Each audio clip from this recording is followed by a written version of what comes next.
So in this custom made, I'm going to be finishing up a wall fence. I built the gates and now I want to do something that's going to match the gates. So I got these open cells. I got this top bar that's just clamped right now, but I'm going to drill a bunch of holes in it and then I'll be able to put rebar into the steel and then down into the cells, fill the cells with concrete and put one rebar per cell.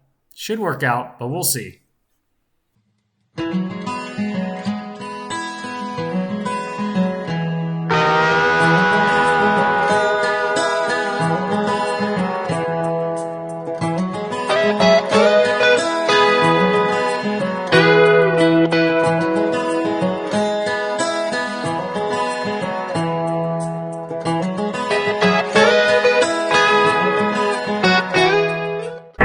Kind of like a grease pen, which is great.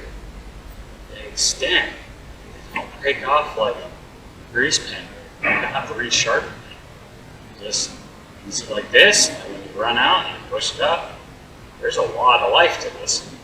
I don't know what the price of a box of this stuff is, but yeah, nice little tip. Just Crayola twist tools.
So now that I have all the rebar cut and the count right, I've started tacking to the top, and then I'll fill in the bottom cells with concrete. That way they'll be very rigid, and it should keep our little animals in and the big animals out.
here's the fence all painted and done. Added some little lights, nothing crazy, just LED solar. And then we put in a little bit of fence coming up, just tie wired it on so that the dog can't get out, the little dog. Added to this one too. So there it is, all done. So I love doing little projects like this for my wife and for my family. This is just one of the many, so stay tuned for more. Stay safe.